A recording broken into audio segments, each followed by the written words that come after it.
Perspective on Florida Gateway College Television is sponsored by Potash Corp of White Springs. Potash Corp, helping nature provide.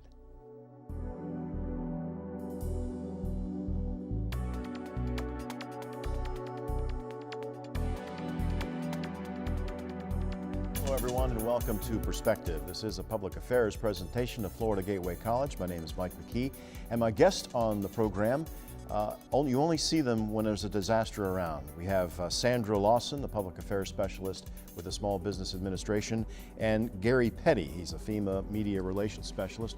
We're going to talk about Hurricane Irma and what you need to do if you've been affected some way by Hurricane Irma. We'll do that when we come back. Don't go away.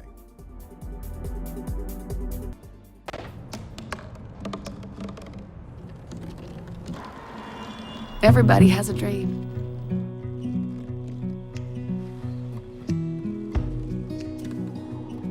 Mine was to see the ocean. And with a little help, I made it.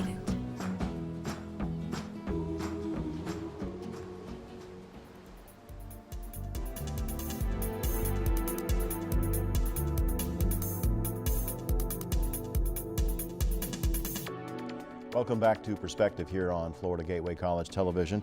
Gary Petty is a FEMA media relations specialist, and Sandra Lawson is a public affairs specialist with the Small Business Administration. And they show up when there's been a disaster. Welcome to the program. Well, thank you. Glad to be here. I guess let's first talk to Gary. FEMA, what people hear about FEMA, when a governor declares a county or a city a FEMA county, what happens? What does that mean to the general public? Well, we're here at the invite of the state. We work for the state basically while we're here, and the whole intent is to try to get individuals, homeowners, and cities and states and counties back to somewhat of a preconditioned condition. Now, we can't fix everything, but we are here as part of a team. In addition to FEMA being here, there's certainly a lot of faith-based organizations. The Red Cross is one of them, Catholic Charities. There's just a lot of other team members here to help the survivors try to recover from this major disaster.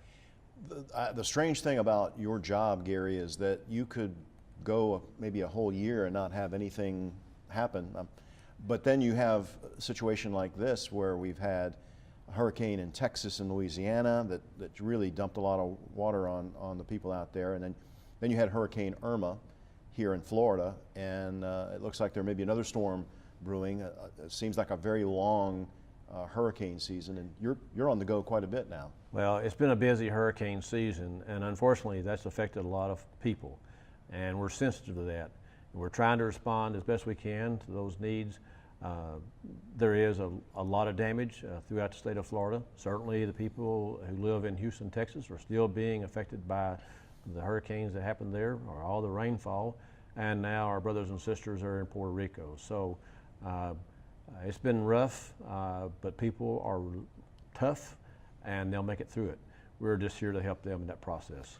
So tell the people at home just exactly what FEMA does. What are you tasked with when they call out FEMA and FEMA shows up? Gary's here. What are people? Are they asking you for money? Are you giving them money to rebuild, or how does that system work? We encourage people to register with FEMA. That's the first step. They have to take that first step. And there's about 4 different ways that they can. The easiest way and the best way right now is just go to our website, which is disasterassistance.gov. And if they can't remember that website, all they got to do is just go to FEMA.gov, and there'll be a link there that gets them over to disasterassistance.gov. They can register that way. They can call the 1-800 number, 1-800-621-3362. They can download the FEMA app. That's available either on the Google Play Store or the Apple Store, or they can actually come to one of our disaster recovery centers and register that way. And in addition, we have teams that are actually canvassing the neighborhoods of where we have been requested to go by the county and knock on doors to try to encourage people to register. That way they have a face-to-face contact, and that's one of the advantages also to coming to one of our DRCs, disaster recovery centers. They have that face-to-face contact. In our DRCs, They will talk to a FEMA representative. They will fill out that information will be put into our computers, and then they will be referred to the Small Business Administration for a potential loan application to be made to help them get back to a whole condition.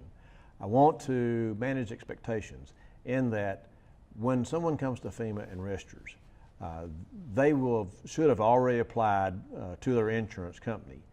And FEMA's intent is to help fill a gap between what is necessary for them to get back in their home. Currently we have people living in, survivors living in hotels, we have them living in rental property, and we want them to get back into their home as safe, where they can live there and try to continue to rebuild their home while living in their home. So the example I give is, say 20 years ago, there were 6 people living in a house. The kids are married off, there's only 2 people there now. And between the insurance money and between the FEMA grant money, the intent is to get 1 bedroom fixed up, a kitchen, a bathroom, and say 1 living quarter, so that they can move back in their house and continue to do the rebuild to get them back to a pre-disaster condition. Now did you go to Superstorm Sandy? Were you a part of that recovery? I was in New York for Sandy, and we had a lot of people having to stay in hotels because simply their apartment complexes were destroyed, without any electricity. To many of the places, elevators don't work when electricity is off, and it was a major inconvenience for a lot of people. I tell people that here in Florida and otherwise, these things are called disasters because they are disasters. Now, are people still recovering from Sandy? Oh, sure. I'm sure that, and I don't know the extent, but anytime there is major disasters such as this, there are always long-term issues that come with that. And in addition to not only offering grant money, there is counseling services that are available for people to deal with all of the trauma that comes with, here's their home destroyed, their family is disrupted, their life is just so changed. There are counseling services available for that. And in addition to that, there is unemployment insurance available for those who have suffered maybe a job loss, their income has been affected, but all that has to start with them registering with FEMA. Now, what kind of information are they going to be asking for in this FEMA registration? They're going to be needing to have their Social Security number. They're going to have a good contact number. Many times, maybe a phone that they had got destroyed in the storm, and they remember their old phone number, but they don't remember the new phone number. They'll need a good physical location of where the damage occurred. Post office box doesn't really get it because the post office box there in front of their house may no longer be there. So we need a good physical location. They will also need to have their bank routing information, and the reason for that is so that if they do qualify for grant money, that money can be deposited directly into their savings account. Now, you mentioned before we came out here, Columbia was affected, but not as badly as other counties. You mentioned Duval County and some maybe St. Johns County that had much more damage, and you relayed a story about a guy putting his vehicles on cinder block. Tell a little bit about that. Well, we call that mitigation. He made certainly a good faith effort to get 3 cars up on cinder blocks. Fortunately, not everybody has this, but in this case here, he had a forklift, and he was able to turn around and go from one end of the car to the other end of the car and keep putting cinder blocks to get the car elevated. However, on the Black Creek area, the water was such, the surge caused such a rise in the water that even in spite of all his efforts, the water was still over the roof of his 3 cars. Well, and you know, we were watching the coverage. We had no power here, and so we were listening to radio coverage on a radio station in Jacksonville, and they were replaying Channel 47, and they were talking about the water coming up into the Jacksonville landing because of the St. Johns River. Even though those conditions were caused by Irma, that is still considered hurricane conditions when someone's flooded because waters rise due to that? Sure. And a lot of times it doesn't even have to be even disaster related. Certainly people have even flood insurance that might not live even in what was considered a flood plain. If a fire hydrant were to be hit and a home damaged. And if they actually have flood insurance, that will cover that damage caused because of that fire hydrant being damaged and water somehow backing up into their house. Now, I'm going to ask this question. Do you remove the furniture before an inspector comes to your house, or do you leave it there, or what do you do? We encourage that debris to be removed because keeping it in the house, keeping all that water-laden insulation, that sheetrock, all that only adds to an unhealthy environment. So we want people to turn around and take pictures, document the damage, and then get that out. We do not want that to stay in that home because that only adds to the problem, health hazards as time goes on. Well, and we're not to leave Sandra out of the conversation, but let's talk about once you register with FEMA and FEMA looks and says, you know, this is what we can do, but your house is still not back to the way it was. You step in at that point. Right. Talk about what the role of the Small Business Administration and the loan processing that occurs after a disaster. Well, the U.S. government, the U.S. Small Business Administration partners with FEMA. FEMA will do a referral to the SBA if someone has greater damages than what they can give grant monies for. We take a look at homeowners' needs, renters' needs, businesses of any size, as well as nonprofits. And what we do is we will not duplicate any insurance benefits that are given or any grant monies that are given from FEMA.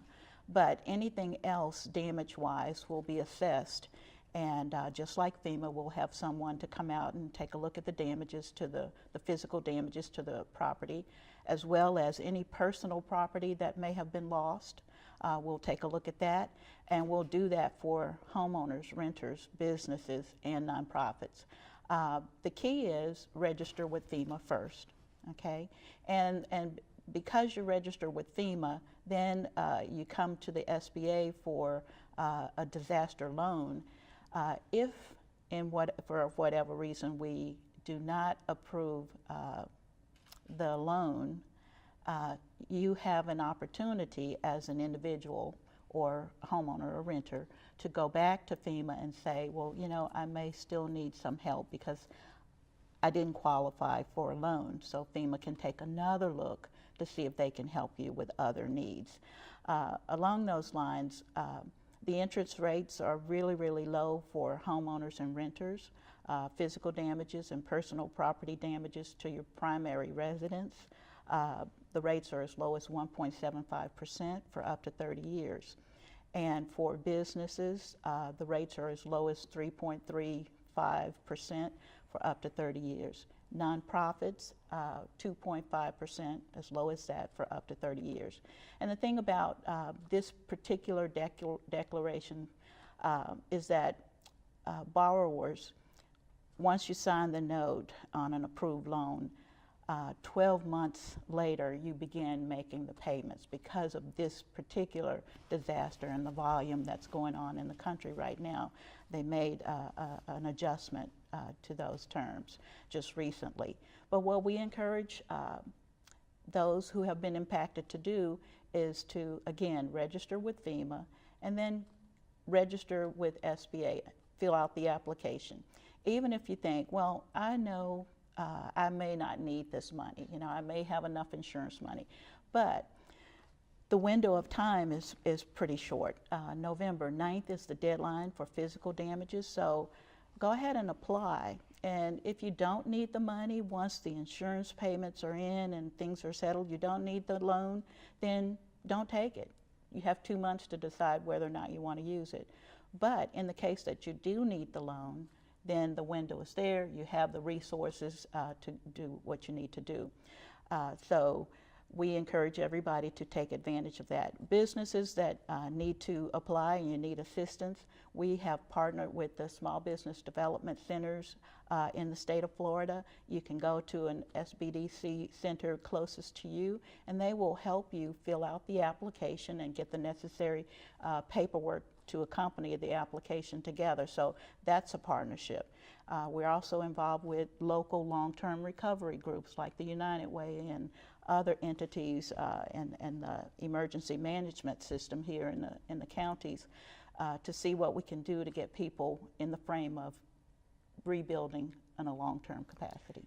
Hendra, I've heard I guess a statistic that said a lot of businesses that are harmed by a disaster like this, sometimes they never recover because if they don't have this type of, if this was not available to them, you know, working paycheck to paycheck is the way some businesses operate. Have you heard that? That if the SBA wasn't available, that a lot of businesses would just not reopen? We have worked with businesses before in other disasters who have said, you know, if it had not been for, you know, economic opportunity to bridge, you know, my financial pain and SBA disaster loan capability, yeah, we would not have made it. So it is a good resource, and we just encourage people to not be afraid to take advantage of it. That's why the program is here, to help you recover. Now, are you just in Columbia County now? I mean, are there some of the smaller, because we serve, the college serves Dixie, Gilchrist, Union, Baker, and Columbia County. That's our service district. Are you in those counties as well? We are. We have several workers on the ground across the state, so we cover the 48 declared plus the 3 additional, well, more, the contiguous counties as well. Any county that touches a declared county would be eligible for economic injury disaster loans, where they may have lost business but may not necessarily have had physical damages. You know, Gary, you said that there's such a county over in Duval County that is up against Duval County that has been affected. Well, I was just giving that an example where the Small Business Administration can go over into that continuous county, not continuous. Contiguous. Contiguous. Well, Taylor, Hamilton, Madison, Those are not declared? they aren't, but they qualify for economic injury. But they do not qualify for FEMA assistance because, and part of the reason is if a business is in a adjoining county, that county is affected by the people who may live in the adjoining county. They may go over there to work, they may go over there to buy their groceries or whatever, their goods. And so even though that county is not declared a disaster, it does have an economic impact by an adjoining county that has been declared a disaster. Now, talk about, you mentioned cars earlier. If your car is damaged during a storm, is this covered under FEMA's assistance? Initially, when someone applies for FEMA assistance, the intent is to get them back in their home. That's the intent. That's priority, right? Priority, yes. Get them back in a safe, sanitary, functional environment. Now, then we refer them to Small Business Administration, and that's where they can take out a low-interest loan. For the house? For the house, and also Personal for their property, personal like a property, car. such as So their there'd be car. like furnishings in your house? Exactly, clothing, whatever, you know. No, those- what if, and this is maybe a stupid question, but what if you didn't have a list of what you had? How would you go about replacing that? How would FEMA go about saying, all right, well, you had a $6,000 couch? Well, they're going to do a damage assessment, and you're going to walk through what you may have lost. So Even if you've thrown it away already? Well, and that's the reason for You the need to documentation. document. That's very important that people take pictures, and most people have a smartphone that they can take their pictures So should with. they have done this before? Would you recommend, not that God forbid we have another storm, but would you recommend people now, while things are calm and emotions are pretty, to go in and take photographs of everything you own that you would like to have replaced if it's damaged? Most certainly, and not only, let's just say, for example, but there's never a storm here, but there are thieves who break into houses, and thieves steal TVs, and thieves steal other appliances and so forth. So it's just for their own protection, have a model number and a serial number, so when they turn in for their insurance to file a claim, they've got that information. So it's that not only for the disaster, but just as General things happen. practice. Maybe a fire happens. It may not be a disaster related to the community, but it could be a household fire. And with the technology today, you could put it on a cloud and have access to it even if you lose your computer, which sometimes happens. So tell me, what a homeowner, what things would they forget? What things in a disaster do they forget to ask, or they lose their coverage because they didn't think of something? Well, it only takes someone to start moving for them to realize how much stuff they've got. Well, I mean, like, would you say you lost your dock? You live on a lake and you lost your dock to something like this. Is that part of the house that would be covered, or? No, we would not cover that. You're talking about the dwelling itself. Exactly. Now, their insurance might have a rider on there that would cover that dock.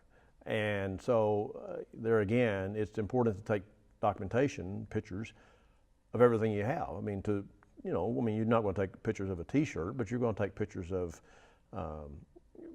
your personal items, your valuable type of stuff.